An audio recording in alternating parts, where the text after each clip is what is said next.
سلام، من جواد قارایی هستم. یه ایرانگردم. ایران رو کشوری منحصر به فرد میدونم و قراره در سفرهایی که به بکرترین نقاط ایران دارم زیبایی‌های کشور عزیزم رو به شما هدیه کنم. کشوری که با تمام وجودم به اون افتخار میکنم.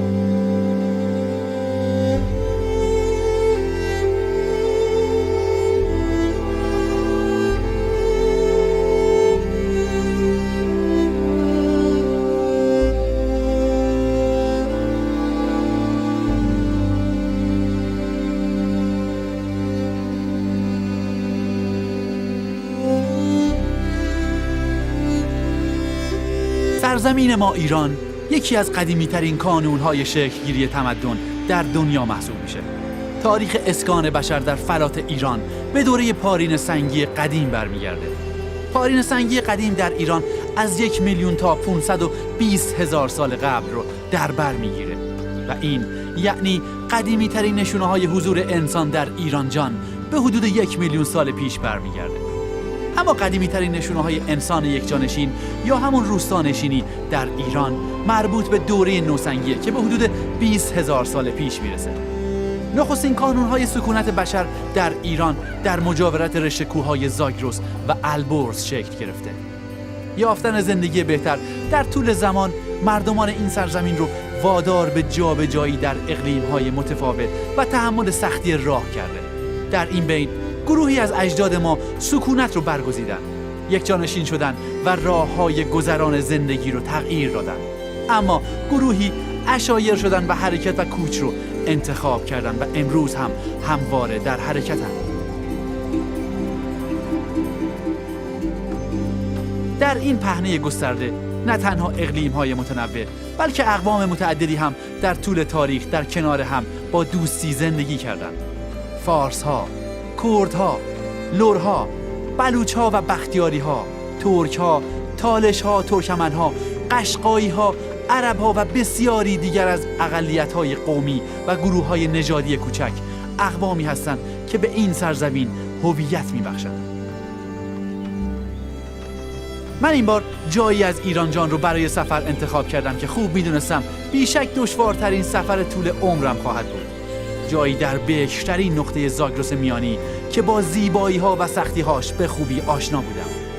جایی که 5 سال پیش برای کوچ در مسیری زیبا با خانواده‌ای عزیز از تبار لر بختیاری به اونجا سفر کرده بودم. جایی به نام دره مدو که خانواده دوست عزیزم محمد حسین پرمر در کنار برخی اقوام به شکلی کاملا اصیل زندگی می‌کردند.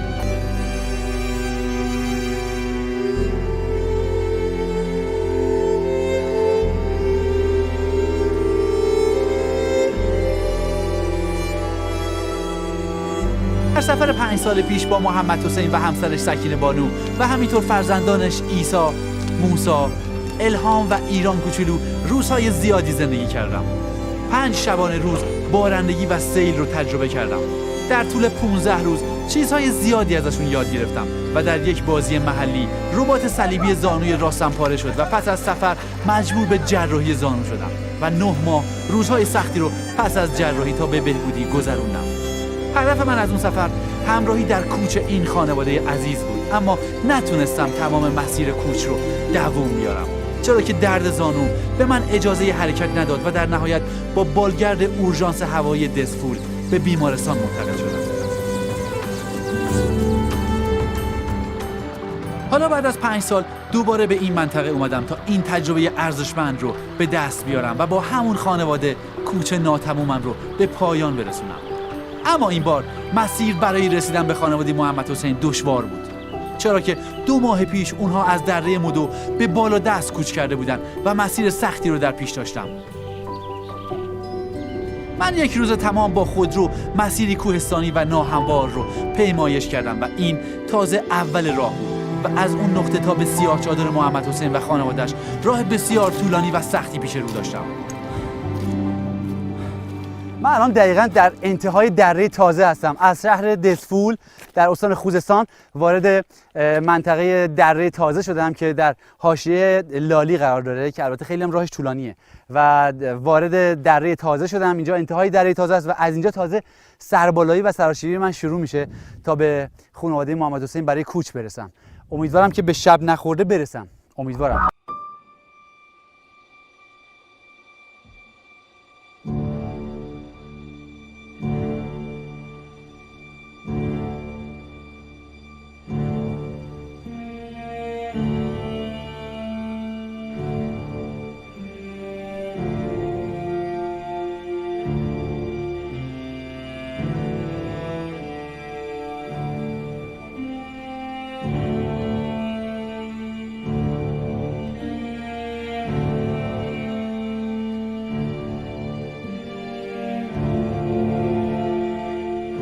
چقدر عجیب و غریب این دره و وحشتناک. اینجا اسمش برد دبیته، دره به نام برد دبیت که از اینجا تا سامون محمد حسین من فکر کنم حدود 6 7 سامون دیگه هست که هر کدوم برای خودش اسمی داره، اما هیچ کدومشون اینجا کسی زندگی نمیکنه توی هیچ کدوم از این سامون ها و حدود 6 ساعت دیگه اگر اشتباه نکنم به محمد حسین میرسم. این سنگ رو نگاه بکنید چقدر بزرگه، دقیقاً اندازش به اندازه یک کامیونه، نه خیلی بیشتر. من فکر می‌کنم به اندازه 7 8 تا کامیون این سنگ حجم داره و وسعت داره و اگر بیفته روی من به احتمال زیاد من تبدیل به یک برگ کاغذ میشم.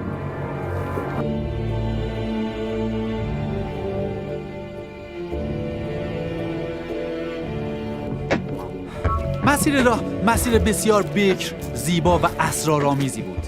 مسیری در پیچ و خم‌های دره‌های عمیق زاگرس که رودها و درختان بلوطش شکوه و عظمت زاگرس رو صد چندان کرده بود.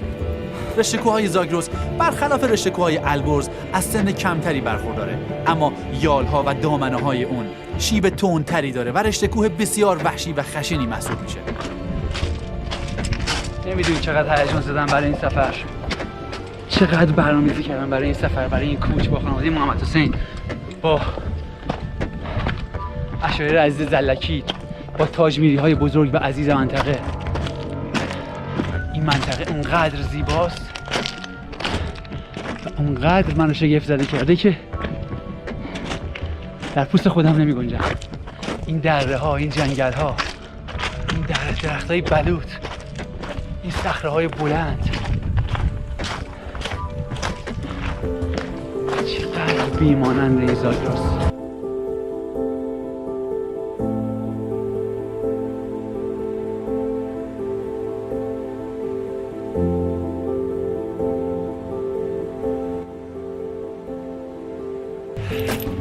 اگر من بگم یک کوهستان درجه یک نامه بر که واقعا بشه اسمشو گذاشت یک کوهستان، قطعا اسم زاگرسه. زاگرس، رشته‌کوه‌های زاگرس به معنای واقعی کلمه کوهستان وحشی و بی‌نظیریه که تو هیچ جای ایران نمیشه مثل اون رو دید.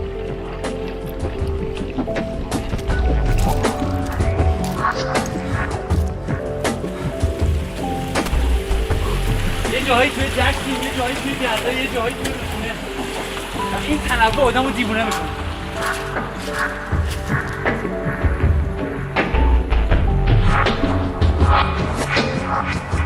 آه خدای من، دیگه نزدیک بعد از ظهر شده. ساعت 6 بعد از ظهر، نزدیک 12 ساعت دارم راه میرم و هنوز نرسیدم. قطعا 2 روز راهه و دیگه توانی در من نمونده. انقدر شیبا تنده و انقدر سنگلاخیه که زانوام یه خورده درد میره.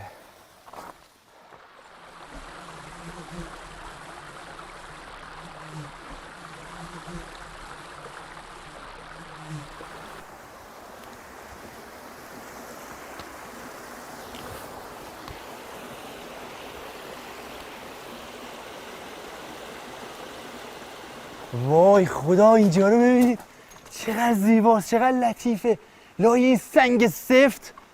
وای خدای من، ببین این واقعا یه معجزه است. چقدر لطیفه، پر از گله و عطر داره.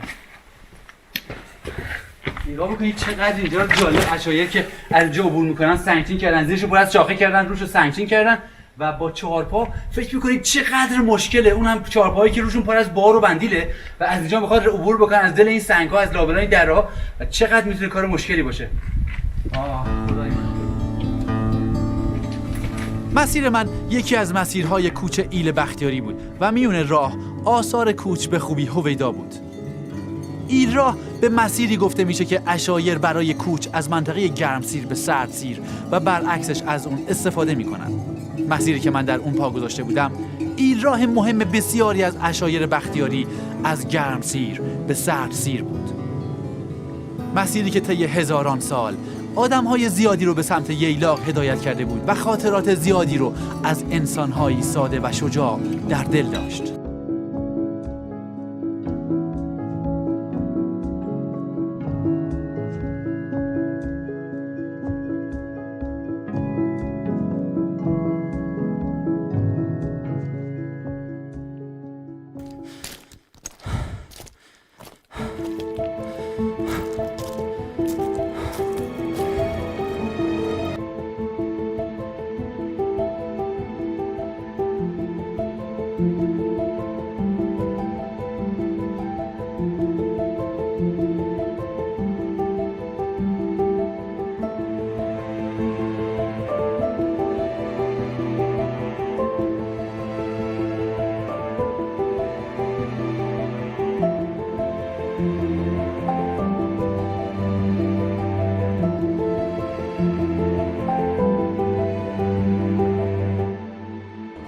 مسیر ایل راه منو مسحور شگفتی و شکوه خودش کرده بود، اما در ادامه راه اتفاقی باعث نگرانی من شد. اوه، تمام این بستر این رودخونه کاملا خشک بوده و الان به جایی رسیدم که یه آب داره از اون سمت بالا تقریبا با سرعت زیادی به این سمت میاد. بهتره که من به سمت بالا بکشم و از بستر رودخونه دور بشم، برای اینکه این حتما میتونه تبدیل به یک سیلاب بشه و قطعا اون بالا دست این کوه‌ها بارندگی خیلی شدیدی شده.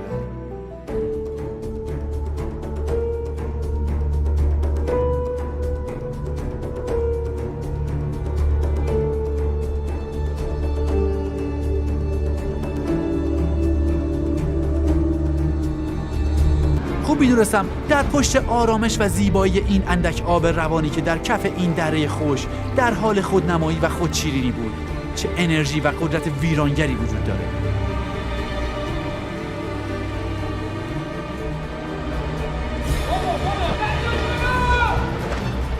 امکان داره تو این دره باریک یک سیلاب خیلی بزرگی به وجود بیاد و جون همه عوامل رو به خطر بندازه. درستش این بود که برخلاف جهت آب حرکت کنم و زودتر از همون مسیری که اومدم برگردم، اما تجربه خوب من در طبیعت‌گردی و شناخت منطقه همینجا به دردم خورد. در نهایت مسیرم رو کمی تغییر دادم و از سیلاب ویرانگری که به سمت دره در حرکت بود جون سالم به در بردم، اما اسیر مسیری بسیار پرشیب و دشوار شدم که انرژی زیادی از من گرفت.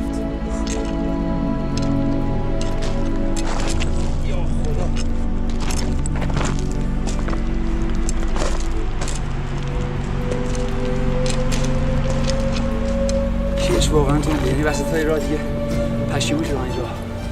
باورم نمیشه که این عشایر چقدر سرسختن، توی همچین سرزمینی دارن کوچ میکنن و میان و میرن با این شیب تند از ارتفاع پس دره ها تا فراز کوههای بلند اینجا. واقعا کار سختی و زندگی کردن اینجا خیلی سخته، اما هنوز از این منظره دارم انرژی و لذت میگیرم. هنوز پر از انرژی هست.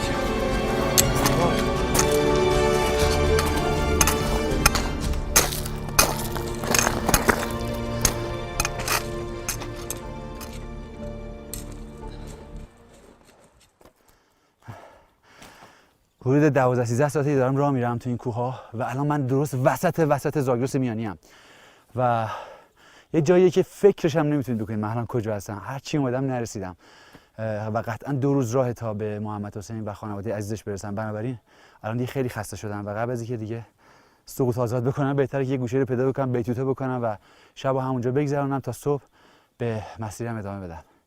واقعا دیگه توانی برام نمونده.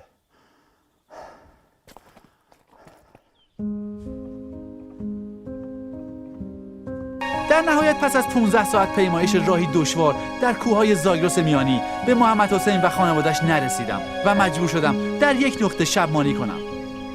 صبح خیلی زود با آواز کبکای کوهستان از خواب بیدار شدم و به راهم ادامه دادم. خدای من، بالاخره رسیدم. بعد از 2 روز پیاده روی توی شیب‌های بسیار تند زاگرس رسیدم به چادر یا در حقیقت سیاه‌چادر آقا محمد حسین که حدود 5-6 سال پیش من توی دره مدو به اونجا رسیدم و مهمون محمد حسین خان و خانواده‌شون بودم برای اینکه بتونیم یه مسیر خیلی زیبایی رو کوچ بکنیم که شوربختانه من زانوم آسیب دید توی بازی کلاکاو و رباط صلیبیم پاره شد و خب نتونستم کوچو ادامه بدم. مجبور شدم با هلیکوپتر به اورژانس هوایی دسفول برگردم به خوزستان و برگردم به خونه. اما بعد از این 6 سال و بعد از پخش اون 3-4 قسمتی که راجع به کوچ و دره مدو و خانواده محمد حسین خان عزیز بود، نمیدونم که چه اتفاقی برای اون خانواده افتاده. بعد از پخش اون مستندها نمیدونم که چه اتفاقایی افتاده، واکنش اونا به دیدن من چیه و عکس العملشون چیه وقتی که منو ببینن. امیدوارم اتفاقای خوبی براشون افتاده باشه و روزای خوبی رو داشته باشیم.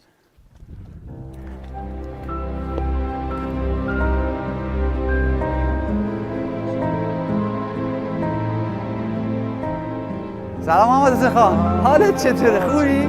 عزیز دل منی، قربونت برم. یه ذره شده بود 5-6 سال از اون روز میگذره، یادته؟ ماشاءالله زیاد تغییر نکردی. خوشی خورم انشالله. سلام علیکم. سلام، حال شما چطوره؟ سلام سکینه خانم، حال شما چطوره؟ شما خوبی؟ عزیزی سلام. آقا افشینه؟ عزیزم حالت چطوره؟ خوبی؟ سلام سلام. حال شما چطوره؟ حال شما چطوره؟ سلام سلام سلام سلام سلام سلام مخلصم. شما خوبید؟ خوشید خورم. خواهش میکنم. بفهم خواهش میکنم. دلم برات یه ذره شده بود. به به عجب چادری. اونجا تو لیر بودید، اینجا چادره. مرسی. شما خوبی؟ سلامت انشالله. قربونت برم، زنده باشی. دیر آمدی آقا جان. بابا دیر اومدم که راست چند سال پیرم شدی.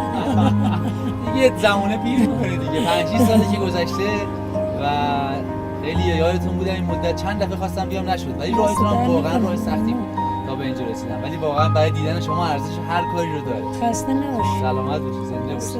ایران هم حتما بزرگتر شده. ایران هم بزرگ الان شده. او یارا سر چشم با کوچیک بود، اصلا آب نمیتونست بیاره.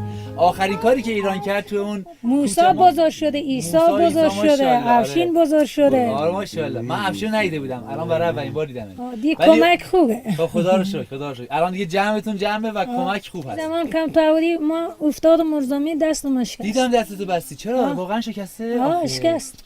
خب با این دست چجوری کار میکنی؟ دی چه کار کنی؟ با یه دستی با کار. از اون سال تا به امروز تغییرات زیادی در خانواده آقا محمد حسین به وجود اومده بود. الهام دختر بزرگ خانواده که تنها کمک سکینه بانو بود، ازدواج کرده بود و به خونه بخت رفته بود.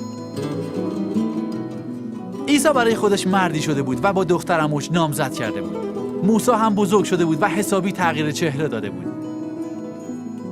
افشین ترک تحصیل کرده بود و از دسفول به آغوش خانواده برگشته بود و ایران کوچولو دیگه برای خودش خانومی شده بود و دیگه از من خجالت میکشید.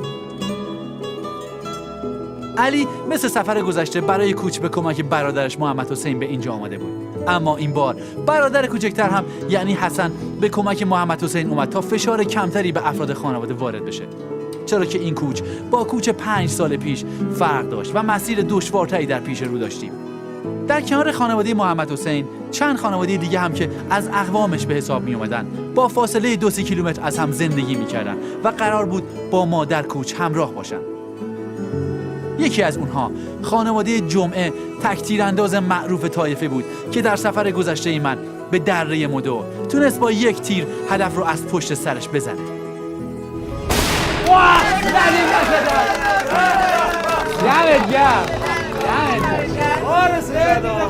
عالی زدی، دمت گرم.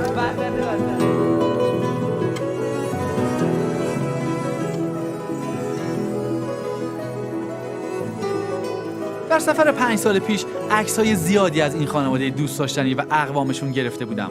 بنابراین اونها رو چاپ کردم و به رسم یاد بود به دوستان بختیاریم که مثل خانواده من بودن هدیه کردم.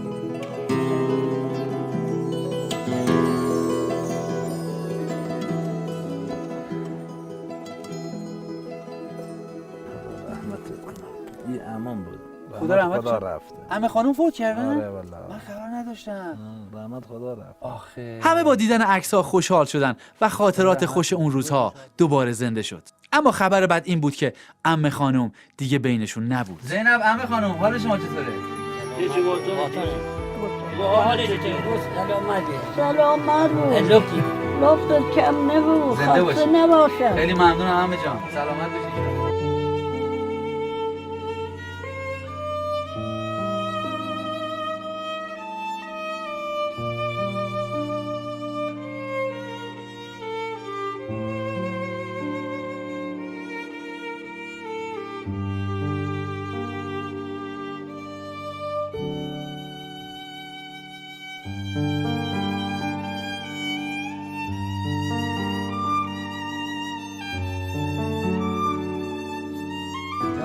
اینجا یه بالاترین منطقه اینجاست. بله، درسته؟ تمام این دره زیر پاتونه. این دره مدوه دره درسته؟ مدو، شما بله. ته دره لیرتون. بله او ته دره بودیم. درست. او سال قبلی که آمدی اینجا هم الان دیگه بهارگاه این گیلکستانه. اسمش گیلکستانه. گیلکستان بله دیگه مین دیدگاه منطقه مودوه. دقیقاً تمام مدو زیر پاتونه. بله. بعد یه سوالی دارم. بله شما مدو که زمستون جای شما بود. بله بله تو لیر زندگی تو می‌کردید. لیر بله. بعدش من فکر می‌کنم دوباره یه خورده پایین‌تر از این یه آره، بهارجا یه داشتید. بهارجا دیگه داشتیم. یه اینم بهارجاتونه؟ آره این دیگه مین کوچمونه که بریم بالا سی موعظه و تمی خب، و حالا برای اینه که اینو سمت موعظ و چیز تمی که می‌خوایم بریم بله. اونجا هم بهارجا میشه. بله بله. یعنی تو فصل بهار شما 3 جا رو عوض بله می‌کنید. ما سه جا عوض می‌کنیم. والا دیگه خیلی کار سختیه. ای خودت جانم ماشاءالله چقدر بزرگ شده. همه ایران خودمونه. بله ایران بله. اینقدر بود. دست در نکنه. ایران عمو. کشورمونه. ماشاءالله ماشاءالله. خوبی عمو؟ دست در من نکنه. ببر. دست شما در نکنه. بفرمایید. خوشی اون موقع جان، که ما بفرم. اومدیم اینجا بله. فکر کنم 3 تا پسر داشتید 2 تا دختر. بله سکینه خانم بود و شما. کلا 7 نفر بودید. 6 بله نفر بودید. 7 نفر 7 نفر بودید. الان یه نفر الان هم 7 نفریم. الهان به سلامتی است ازدواج که رفت. چجوری 7 نفرید؟ یه نفر رو کم کردی ولی باز 7 نفر. آره چجوری شد؟ یه زن دوم ای گرفتم. جانم ان شاءالله که مبارک بشه. سلامت. میتونم یه سوال خصوصی بپرسم ازتون؟ بله بفرمایید. چی شد که تصمیم گرفتید دوباره ازدواج بکنید؟ به خاطر که مشکلات داشتیم ما این کوهستان زندگیمون سخته. بله. میمون داریم دام داریم هر چه آدم زیاد داشته یعنی هم کمه. راست میگی. من یادم اون چون سری که زندگی چوب مثل زندگی شهر نیست. اصلا مثل زندگی شهر نیست. خیلی سخت تره. همیشه جا به جایی ولی ما نه. ما در سال همیشه بکوشیم. بله. کلا زندگیمون سخته. درسته. خیلی سخت. این کوکمرا خیلی سخته. ویزوم از یه جا میاری. بله. آب از یه جا آره میاری. دیگه. و اینا کار سخت کرده. خیلی الهام تنها کسی بود که به شما کمک می‌کرد. بله، چون بله. بزرگ بود. ایران هم که 5 سالش بود. بله الان هم خب الان هم 10 سالشه. کارهای سنگین نمیتونه بکنه. بله و به خاطر همین فقط یه آبی بیار. آب برای همین دستنها شدید آره، و بله، بهترین کاری بود که به این شکل یعنی کار انجام بله، بدید. بله. ازدواج بکنید که کمک حال بله. همتون باشه. بله ان شاءالله که با خوشبخت باشید و سلامت. سلامت به قربان. الهام الان کجاه؟ سالم توه. اون هم کوچ‌نشین شوهرش. بله هم اشایر نه. چند وقت ازدواج کرده؟ تقریبا یه سال بعد همون فیلمی که درست کردی. الان یعنی 4 ساله که ازدواج آره 4 الان 2 تا بچه داره. ماشاءالله. یه الهام پسر دو تا داره بچه یه داره. دختر داره. بله آفرین. بله. خدا بهشون ببخشه. سلام. سلامتی باشه. پس شما با بزرگ شدی بالاخره. بله سلام. ماشاءالله. ان شاءالله سلامت باشید.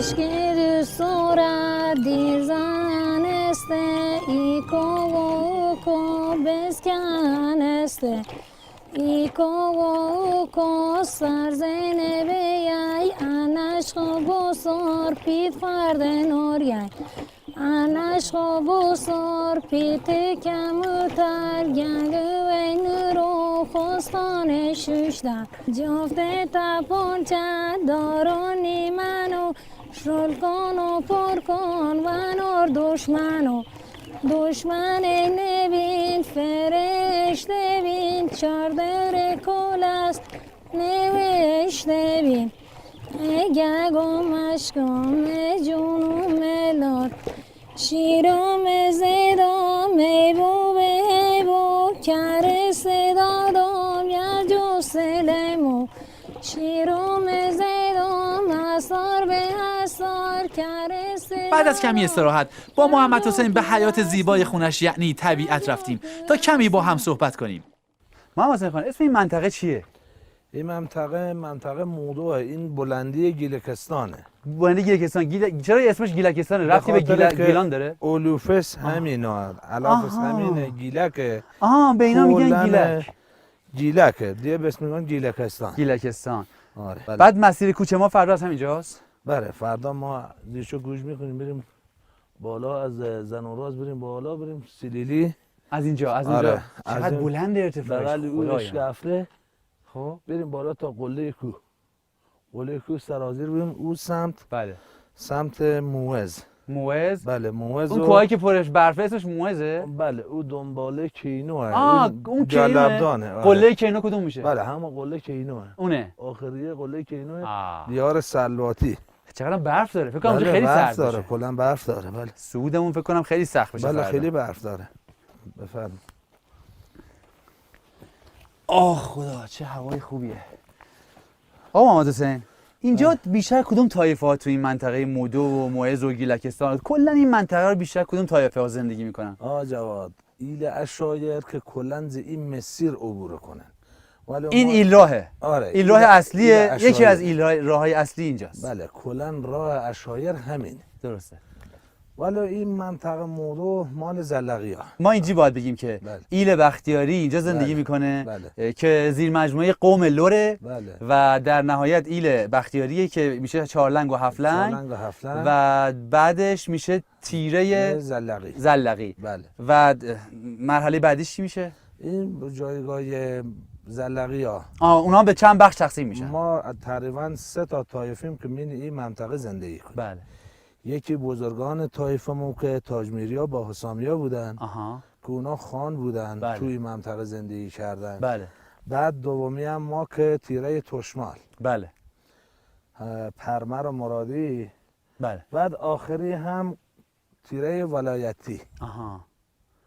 غلامی. یعنی ما 3 تا تیره الان داریم ما اینجا. 3 تا تیره داریم. من این منطقه زندگی کنه. قبلوان هم داشتیم توی این منطقه. بله. من این منطقه قبلوان هم داشتیم. ولی بزرگ این منطقه خوانین بیده. که همون تاجمیریا بود. خوانین تاجمیری با حسام. اونا الان بیشترین جمعیت رو اینجا داریم اینجا. آره دارن؟ بله ما داریم اینجا. جمعیتشون بیشتره. داریم آره. تاجمیریا. بله. بعد اصلا خان توی سلسله مراتب ایلاتی خان چه جایگاهی داشته؟ آیا هنوزم هست یا نیست؟ چه جوریه؟ خان به اون زمان که بزرگه. یعنی بزرگان هر ایل و طایفه رو بهشون خان. طایفی یه بزرگی داره. آها. مثل خان چالنگ، مثل خان هفلنگ، مثل خان زلقی. بله. ما هم داریم. ما هم خان همین تاجمیری خان زلقی هن. بله. بعد دیگه الان که دنیا یکسان تابیده. بله. یعنی دوره خان و خانبازی تمام شده بسته به روش و به عمل. آفرین. هر کی روشش و عمل خوبه اون بزرگ خانه. بله. بله همین بود. محمد خان بله. مشکلات زندگی کردن توی همچین شرایطی چیه؟ یعنی در حقیقت میخوام بدونم که مشکلات زندگی شمایی که اینجا زندگی میکنید چیه؟ آقا جواد ما ایچو خیلی سختی کشیم. دولت جمهوری اسلامی که با کمک بکنه که اولین جاده نداریم. بعد جاده بهداشت هم نداریم. پروژه آبم نداریم. ما برقم نداریم. ما خیلی نیاز داریم به ایچیا که احتیاجیم که دولت هماهنگ روه. ما این منطقه خیلی داریم زهرچی کشیم که با این اون رو را کنه سیمون که با کمک بکنه چون این بلندا محمد حسین میون صحبتاش از مشکلات زیاد زندگی عشایری گفت و خیلی دوست داشت تا در این منطقه از زاگرس هم جاده کشی بشه تا برای رفت و آمد سختی زیادی نکشن. اما سوالی ذهن من رو درگیر خودش کرده بود و اون این بود که اگر این نقطه از زاگرس هم مثل تمام نقاط دیگه این رشته کوه دستخوش تغییر و ساخت و ساز جاده قرار بگیره، آیا چیزی از طبیعت بیرمق زاگرس باقی خواهد موند؟ و آیا انبوه خودرو و تخریب و زباله و انواع آلودگی ها آسایش و آرامش رو برای خانواده عشایر در زاگرس میانی به ارمغان خواهد آورد؟ الان جمعیت عشایری که اینجا زندگی میکنن مگه چقدر؟ آقا جواد ما از مجبوری گشتن و رفتن. خب از یه سوالی مجبوری. دارم. الان سوال برام پیش میاد. خب این کوه‌ها ذخایر ملی و طبیعی کشور ما هستن. همینطور جنگل‌های بلوط، درسته؟ بله. من میدونم خیلی سختی شما دارید اینجا میکشید. اما اگر اینجا بخوان جاده بکشن به خاطر مثلا 200 خانوار به عنوان مثال، بله. خب اولا که هزینه‌اش خیلی خیلی زیاده چون این کوه‌ها به شدت شیبشون زیاده و سباله‌وره. دومی که جنگل ها بسیار، یعنی بخش بزرگی از این جنگل ها از بین میره. من جاده رو نمیدونم، حالا نظر شخصی من مثل جای شما نیستم اینجا زندگی بکنم، میدونم خیلی سخته، اما شاید من به شخصه شاید خودم با جاده زیاد کنار نیام، اما لوله کشی آبو که اینجا میشه انجام داد. یعنی هلیکوپتر میتونه برای شما لوله های پلاستیکی با عمر طولانی 50 ساله بیاره براتون، لوله بکشه، مشکل برقتون رو میتونن با پنل های خورشیدی برطرف بکنن، مشکل مدرسه‌ای که برای بچه‌هاتون هستش میتونن با سرباز معلم انجامش بدن، مشکل بهداشت رو بازم با هلیکوپتر میتونن اینجا هر ماه یه پزشک متخصص، حالا چه برای خانم ها چه برای آقایون چه برای کودکان بیارن که همه شما رو ویزیت بکنه. یعنی اینها خیلی راحت میشه برطرفشون کرد. اما نمیدونم سر جاده رو من احساس میکنم که تخریب خیلی زیاد و بزرگی و همینطور هزینه خیلی زیادی میبره به خاطر که این اتفاق بیفته. آقا جواد، بله، بعضیا به هزار دردسر ما زنگ بزنی، ضمانت بگذاری تا اینا، بابا ما دیروز یه پیرمردی از خاطر افتاده، به هزار بدبختی ما زنگ زدیم تعهدن رو بردن، الان هم بیمارستان بله خوابونین. مشکل خیلی داره. امیدوارم مشکلاتتون برطرف بشه، جوری برطرف بشه. من امیدوارم که مشکلات شما جوری برطرف بشه که اتفاق بدی هم برای طبیعت نیفته و همینطور برای شما، یعنی هم برای طبیعت برد باشه و هم برای شما.